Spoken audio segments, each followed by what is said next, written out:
გადავშალოთ ესაია წინასწარმეტყველის წიგნი. თავი მეცხრე.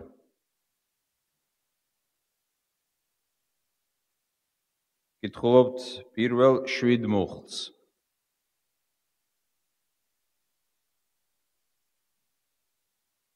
რადგან აღარ არის ბნელი მისთვის, ვინც შევიწროებულია. როგორც წინა დროებამ დაამცირა ზებულონის ქვეყანა და ნაფთალის ქვეყანა, ისე უკანასკნელმა განადიდა ზღვის გზა იორდანეს გაღმა, წარმართა გალილეა. ბნელში მოარულმა ხალხმა იხილა დიდი ნათელი. სიკვდილის აჩრდილის ქვეყნის მცხოვრებლებზე გაბრწყინდა იგი. შენ გაამრავლე ერი.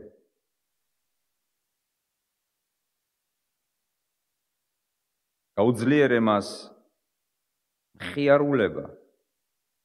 ისინი მხიარულობდნენ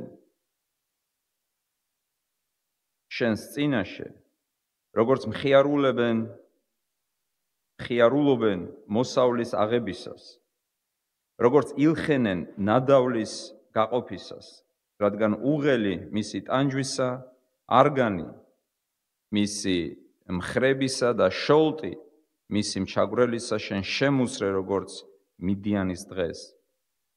რადგან ყოველი ხმაურის გამომწვევი ფეხსაცმელი მეომრისა და სისხლში ამოსრული სამოსელი დასაწვავად იქნება გადაცემული ცეცხლის შესაჭმელად.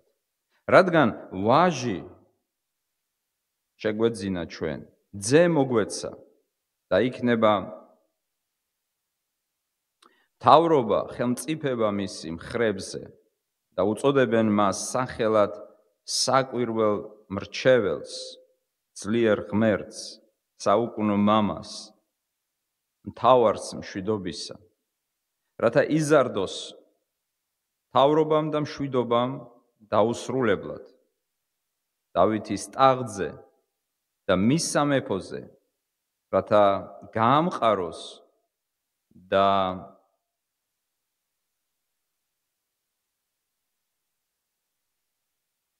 დააფუძნოს სამართლითა და სიმართლით ამიერიდან და უკუნისამდე. უფალ საბაოთის შური იქმს ამას. ეს არის უფლის სიტყვა. ვილოცოთ.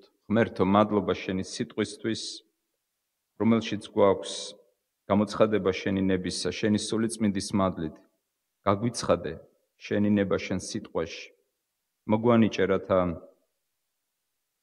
ვეზიაროთ შენს ძეს, ვერწმუნოთ მას და ამ რწმენით საუკუნო სიცოცხლე დავიმკვიდროთ.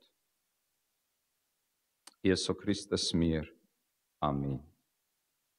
რას ნიშნავს უფლის წინაშე სიხარული?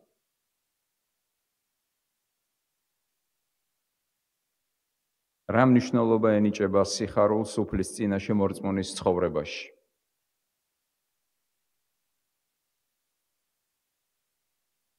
საერთოდ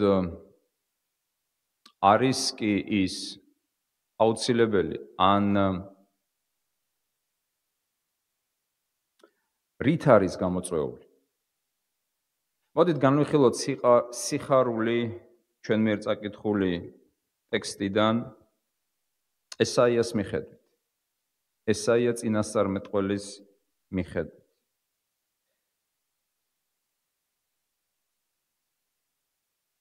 ჩვენ მიერ წაკითხული სიტყვა სიამდვილეში არის წინასწარმეტყველება. წინასწარმეტყველება, რომელსაც ესაია წინასწარმეტყველებდა მომავალი დროისთვის. იმიტომ რომ აქ წერია პირველივე მუხლში, რომ ეს მოხდება უკანასკნელმა დრომ განადიდა ზღვის გზა იორდანეს გაღმა წარმართა გალილეა.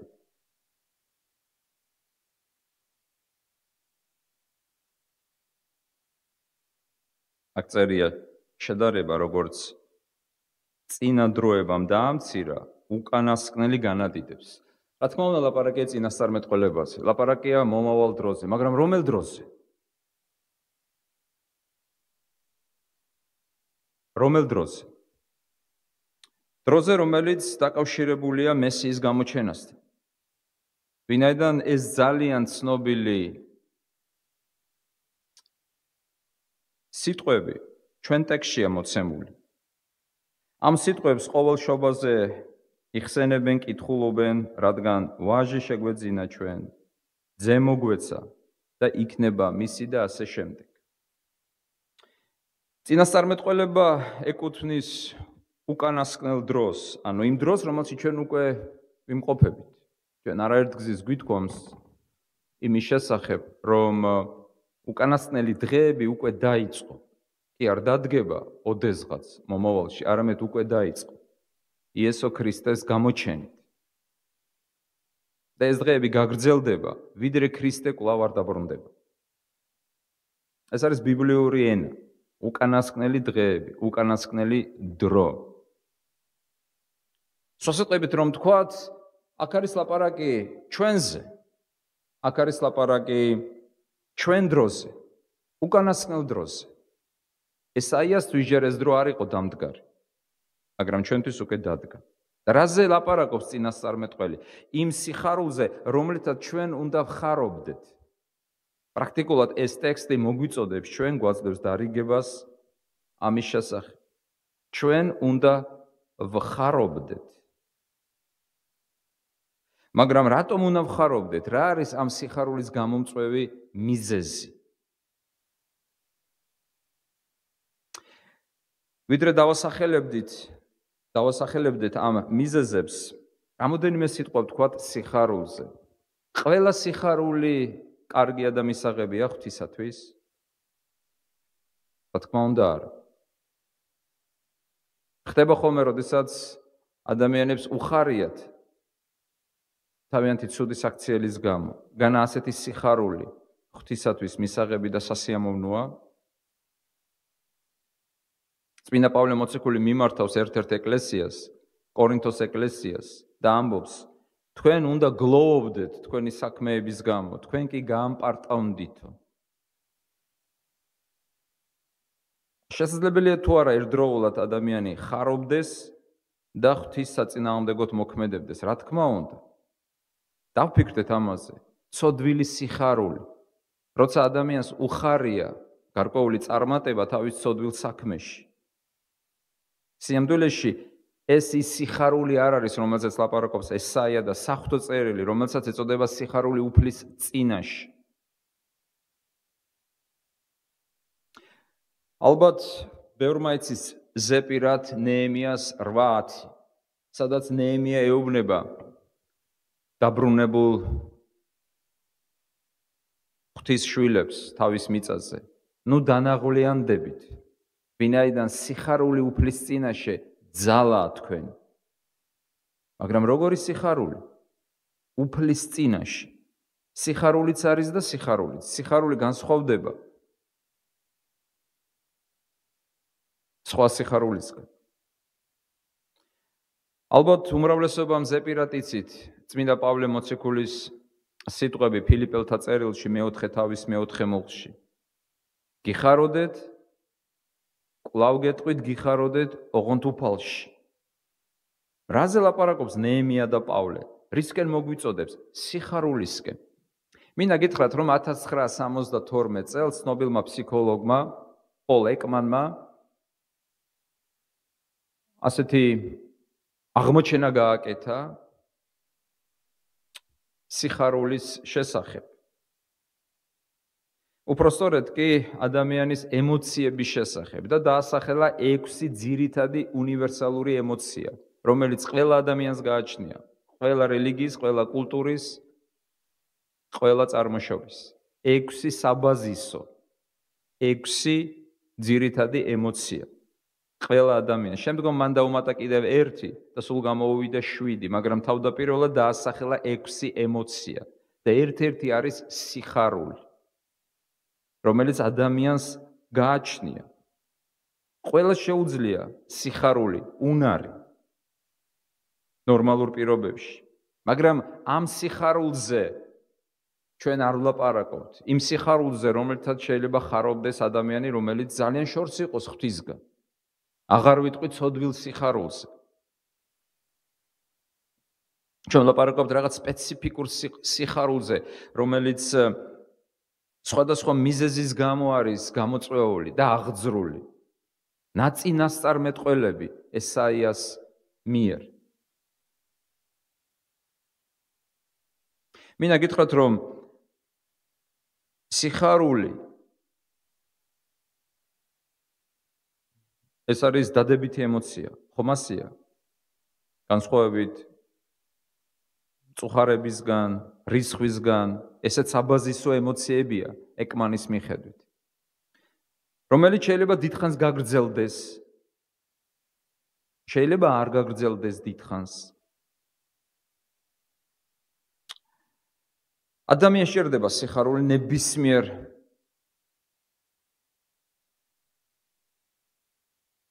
ვითარებაში. მისი სრულფასოვანი ცხოვრებისათვის ამ მიწაზე. ეს მისი ძირითადი ემოცია არის, რომელიც ღმერთმა ჩადო მასში, როგორც აუცილებელი პირობა, საშუალება ნორმალური არსებობისთვის. დენი დიდრო, ცნობილი ათეისტი, თავის ცნობილ წიგნში, რომელიც 100 საუკეთესო წიგნში შევიდა, ჟაკ ფატალისტი და მისი ბატონი, ერთ ასეთ დიალოგს გადმოსცემს მარკისსა და ქალბატონ დე ლა პომერეს შორის. ამ დიალოგში აი ასეთი აზრი არის გადმოცემული.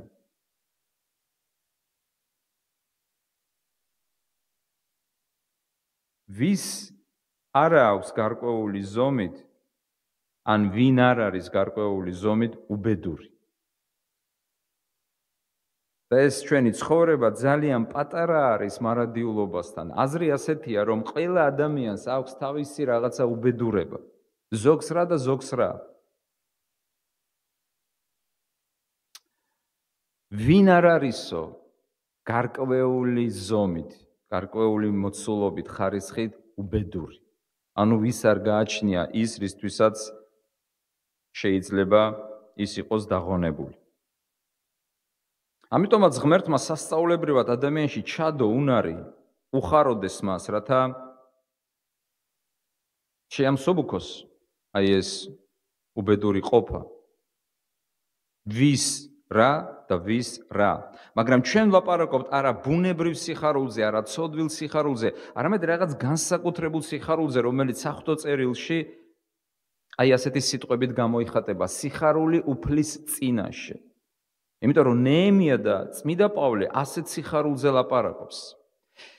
ეს სიხარული არის იმგვარი სიხარული, რომელიც შეიძლება არ ტოვებდეს და არც ტოვებს მორწმუნის გულს, მაშინაც კი, როდესაც ის იტანჯება და დამწუხრებულია. მე მინდა ეს აზრი კვლავ გავიმეორო. ეს სიხარული უფლის წინაშე იმგვარი სიხარულია, რომელიც არ არის ხელოვნური, რომელიც არ არის ამქვეყნიური, მიწიერი, ბუნებრივი. რა თქმა უნდა, ცოდვილზე აღარ მაქვს ლაპარაკი, არც ცოდვილია. მაგრამ ეს იმგვარი სიხარულია, რომელიც მორწმუნის გულსა და ცხოვრებას არ ტოვებს, მაშინაც კი, როდესაც ის განიცდის, ტირის, ნაღველშია და უბედურებაშია. როგორც დიდრო გვეუბნება ამ ცნობილი ნაწარმოებიდან, განა არის ვინმე, რომელსაც თავისი უბედურება არ გააჩნდესო. რაღაცა ზომით. მაგალითად, ბავშვიც გრძნობს თავს უბედურად, როდესაც უნდა კამფეტი და მას არ აძლევენ. ის თავისებურად უბედურია იმ მომენტში. ანუ ხარისხი უბედურების სხვადასხვანაირია. და პრაქტიკულად არ არსებობს ასეთი ადამიანი. რატომ? იმიტომ რომ ცოდვით დაცემის შემდეგ ჩვენ განმუდექით რა ღმერთს, გაძევებულნი ვიქენით ღვთის სამყოფელიდან, ღვთისთან დასწრებიდან. გადავეცით რა თავი ცოდვას, დავუჯერეთ რა ეშმაკს, დავიღუპეთ საკუთარი თავები. და იმ დღიდან მოყოლებული ჩვენ გველანდება, გვესიზმრება, გვინდება ის სიხარული, რომელიც ოდესღაც ქონდა სამოთხეში, ულევის სიხარული, რომელსაც არ გააჩნდა არანაირი ნაღველი, არანაირი მწუხრი, არანაირი სევდა. სულშორის ფსიქოლოგები ამტკიცებენ და ამბობენ, რომ ის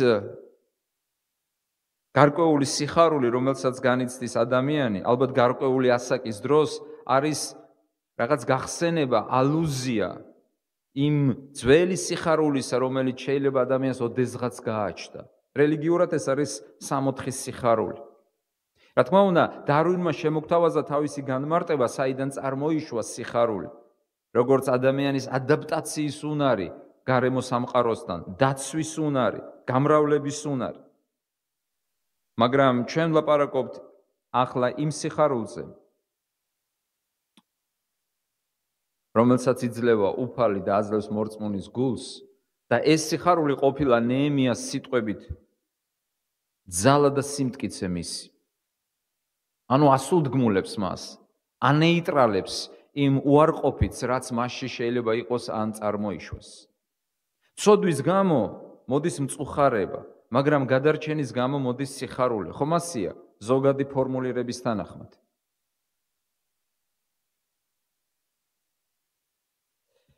სამი რამ, რაც აი ამ ტექსტში ძალიან ნათლად არის გადმოცემული, სამი მიზეზი სიხარულისა. პირველი ეს არის მკა, მეორე ეს არის გამარჯვება და მესამე ეს არის დაბადება. ბავშვის დაბადება. ამ ტექსტში მესიის, დაპირებული მესიის, ქრისტეს დაბადება. როგორც წერია ამ ცნობილ უცნობადეს მუხლში, რადგან ვაჟი შეგვეძინა ჩვენ, მოგვეცა და იქნება და ასე შემდეგ. შეხედეთ, სამი სახის სიხარული, სიხარული განსხვავდება სიხარულისაგან. გამომწვევი მიზეზების გამო. პირველი სიხარული, რაზეც აქ წერია, შენ გაუძლიერე მას მხიარულება. ისინი მხიარულებენ, როგორ? შენს წინაშე, ეს არ არის ჩვეულებრივი სიხარული.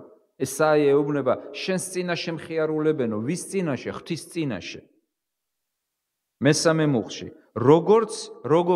როგორც მხიარულებენ მოსავლის აღებისას. მოსავლის აღებისას ადამიანები ხომ მხიარულობენ. უხარიათ, რატომ უხარიათ? მოსავალი მიიღეს. მეორე სიხარული შეხედეთ.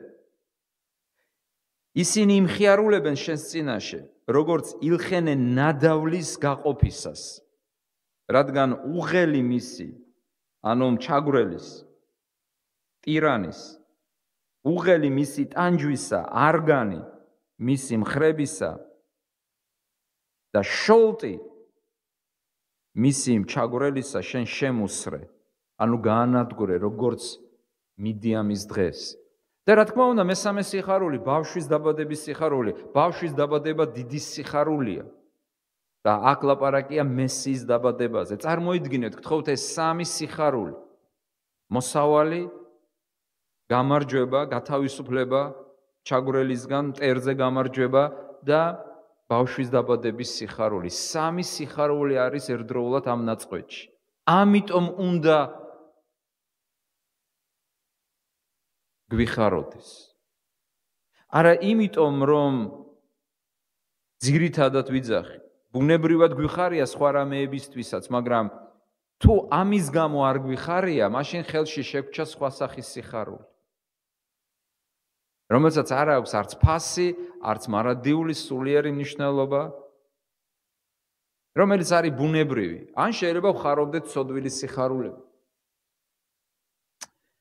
მაგრამ თუ ეს სიხარული, აი ეს სამი სიხარული, ან ერთი სიხარული, რომელიც გამოწვეულია ამ სამი მიზეზის გამო, რაც სინამდვილეში ერთია. და რაც ნაწინასწარმეტყველებია ესაიას მიერ, ეს არის ის სიხარული, რომელიც არის ძალა ჩვენი და რომელზეც წმინდა პავლე ამბობს, გიხაროდეთ და კვლავ ვიტყვი, გიხაროდეთ უფალში. მოსავლის სიხარული.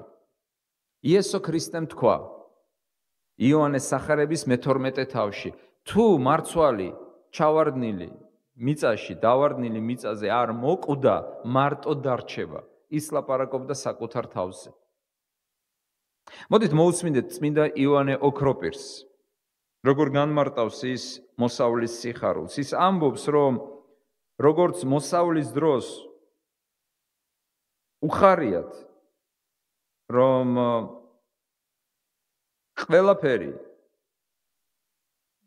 მიიღეს, რასაც ელოდებოდნენ, რომ ყველაფერი უკვე გამზადებულია მათთვის, შრომის, თესვის, ხნის, მოლოდინის შემდეგ. აი რა სიხარულია, რო წარმოვიდგინოთ, აი რა შედარებას გვთავაზობს წმინდა იოანე ოქროპირი. მუშაკს, მიწის მუშაკს, მიწათმოქმედს. დასაწყისში უფრო უხარია თუ დასასრულში, როდესაც მოსავალს იღებს.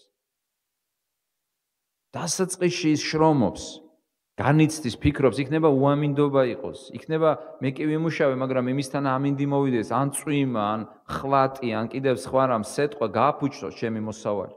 მაგრამ მოსავალი რას მიგვანიშნებს? რა უნდა გვითხრას ეკლესიის მამას? მოსავალი ეს არის კარგი დასასრული. რომ ის რაზე შენ იშრომე, რისი მოლოდინიც ქონდა, ელოდებოდი, განიცდიდი, ნერვიულობდი, კარგი მოსავალი მიიღე. მოსავალი გაქვს, მკა შედგა. ნაყოფები გაქვს. ეს არის მოსავლის სიხარული. ჯაფის, შრომის, მოლოდინის, განცდის კარგი დაბოლოება. იესო ქრისტე თავის ჯვარცმას და თავის აღდგომას უდარებს მკას. როდესაც აი ამ სიტყვებს ამბობს, რაც მე წარმოვთქვი. თუ მარცვალი, რომელიც მიწას მოხვდება, არ მოკვდა, მარტო დარჩება. მაგრამ თუ მოკვდა, მაშინ ნაყოფსაც გამოიღებს. იესო ქრისტეს აღდგომა ნიშნავს მოსავალს, მაგრამ არა მარტო ქრისტეს აღდგომა. ქრისტეში ყველა მისი მორწმუნე აღდგება. ეს არის მოსავალი, არ უნდა კარგი დაბოლოება. იესომ თავისი ჯვარცმით და თავისი აღდგომით გახსნა მოსავალი. მარცვალი დაეცა მიწას და აღმოცენდა. სიხარული გამოწვეული გამარჯვებით. აქ წერია აგრეთვე იმ სიხარულზე, რომელიც არა მოსავალით, არა კის გამო ჩდება, არამედ გამარჯვების გამო.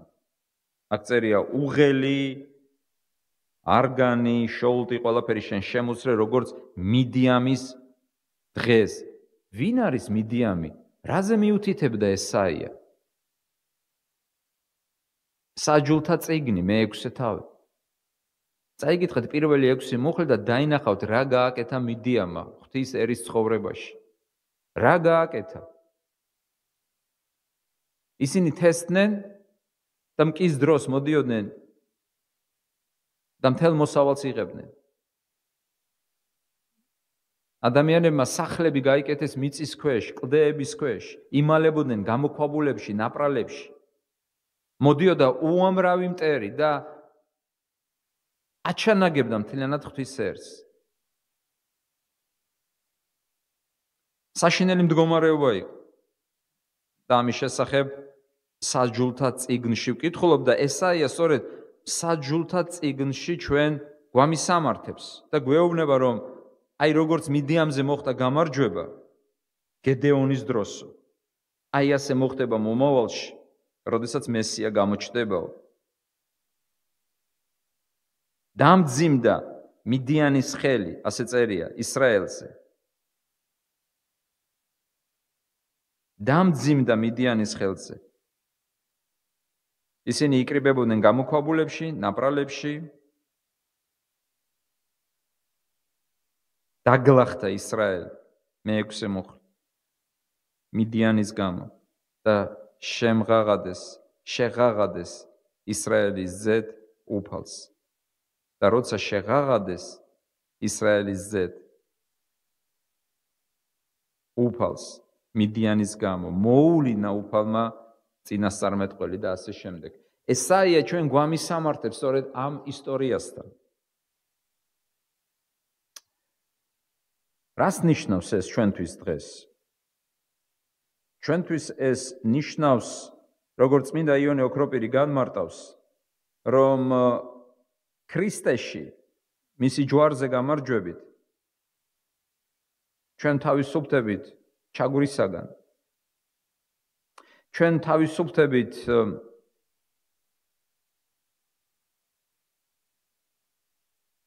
იმ მდგომარეობისაგან, რომელშიც აღმოჩნდით ცოდვით დაცემის გამო. აღარ გვემუქრება ისეთი რამ, რასაც შეუძლია ჩვენი უშფოთველობის და სიმშვიდის დარღვევა. რაზეა ლაპარაკი? რა შემუცრა ქრისტემ თავისი მოსვლით? რომელი არგანი, რომელი შოლტი, რომელი ძალაუფლება, რომელი უღელი? ყველა ჩვენგანი ვიმყოფებოდით ცოდვის უღლის ქვეშ.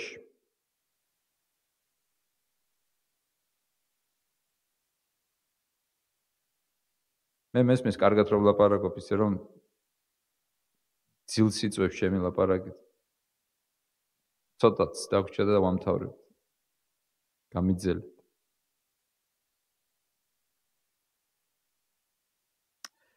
ეს არის გამარჯვება ცოდვაზე. ეს არის გამარჯვება ცოდვაზე, რომელსაც უფალი მოიმოქმედებს თითოეული ჩვენგანის ცხოვრებაში. მესამე სახის სიხარული. ეს არის სიხარული ბავშვის გაჩენით. აქ ალბათ კომენტარი ზედმეტია, ვიზია ლაპარაკი ქრისტეს. მაგრამ მიაქციეთ ყურადღება, როგორ არის ლაპარაკი. წმინდა მარიამს ღვთისმშობელს კი არ გაუჩნდა მარტო ბავშვი, არამედ ჩვენ შეგვეძინა, ჩვენ მოგვეცა. ეს იმას ნიშნავს, რომ ქრისტეს შობა ეს არის შობა ჩვენთვის. ეს არის დიდი სიხარული, რომელიც მისმა შობამ გამოიწვია. როდესაც უფალი დაიბადა ბეთლემში, ანგელოზი გამოეცხადა ანგელოზებს, უფროსერად მწყემსებს და რა უთხრა მათ? დიდი რა არისო? სიხარული არისო. ნახეთ, შობა დაკავშირებულია დიდ სიხარულთან. რატომ? იმიტომ რომ ღმერთი გახდა კაცი.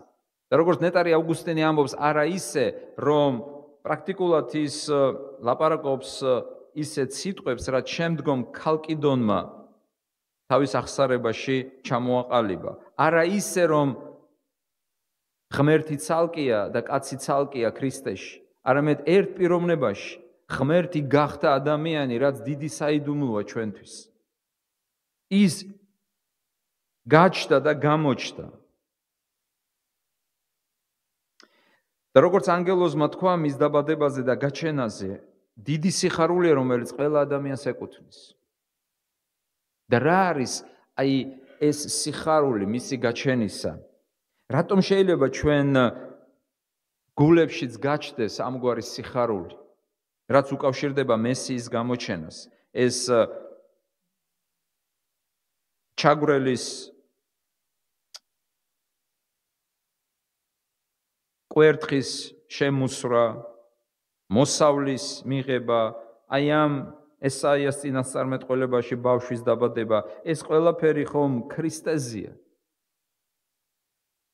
მაგრამ მოდით ერთი ასეთი შეკითხვა დავსვათ. ერთი ასეთი შეკითხვა. რატომ გახდა ეს შესაძლებელი, რატომ გახდა ეს ხელმისაწვდომი, რომ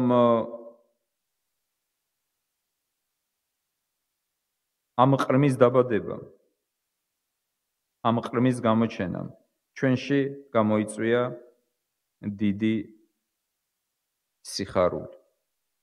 იმიტომ რომ ქრისტე, რომელიც დაიბადა, გახდა მწუხილის, სევდის და ტანჯვის კაცი.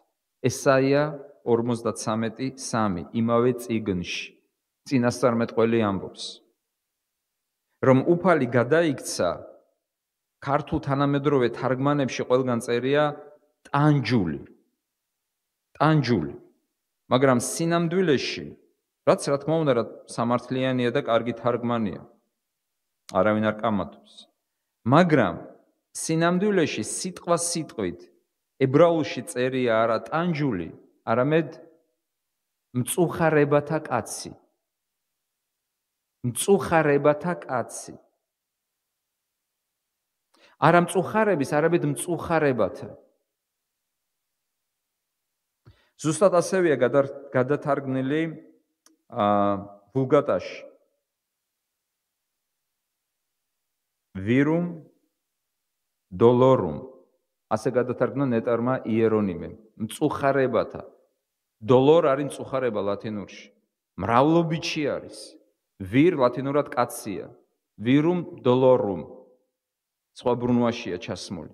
სიტყვა სიტყვით ესაიას 53:3 გვეუბნება, რომ მესია გახდა მწუხარებათა მრავლობიჩი კაცი. რატომ? იმიტომ რომ ჩვენ დღეს შეგვძლებოდა საუკუნო სიხარულით გახარება მის წინაშე. აი რო წარმოიდგინოთ ერთი წუთით, დაიბადა პიროვნება ამ ქვეყანაზე, რომელმაც დაიტევა ყველა მწუხარება და სევდა, რაც კი არსებობდა. ყველა. რაც კი იყო გამოწვეული ცოდვით დაცემის გამო. რა იყო ცოდვით დაცემის გამო გამოწვეული? ამონტყოფობის სევდა. სიკვდილის სევდა, სასჯელის სევდა. სხვადასხვა უბედურების სევდა. აი ერთმა პიროვნებამ თავის თავში დაიტევა ყველა ეს სევდა. მოუყარა მას თავი საკუთარ თავში და საკუთარ გულში. და აიტანა ჯვარზე. და მეთანხმეტე ძალიან დიდი სიმძიმეა. ძალიან დიდი სიმძიმეა. მან ასე ვთქვათ იტვირთა ეს სევდა და ამიტომ დაარქვა მას სულიწმიდამ ესაიას პირით ვიმეორებ 53:3-ში მწუხარებათა კაცი. სხვადასხვა ქართულ ძველ თარგმანში წერია კაცი მყოფი წყლულებასა და ასე შემდეგ. ანუ იქ მაინც ეს აზრი კაცი წყლულება გადმოცემულია ის რაც ორიგინალურ ტექსტში არის.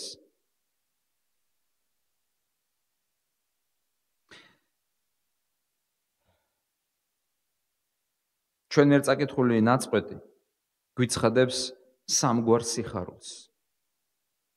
სიხარულს მკის, მტერზე გამარჯვების და ბავშვის გაჩენის. ეს სამივე სიხარული შესრულდა და აღსრულდა მესიის გამოჩენაში. მის ჯვარცმაში და მის აღდგომაში, რაც გახდა საფუძველი ჩვენი მარადიული სიხარულისა უფლის წინაშე. ამიტომაც ბიბლია გვასწავლის. ჩვენ უნდა გავიხაროთ უფლის წინაშე, ვინაიდან ეს სიხარული არის სიმტკიცე ჩვენი.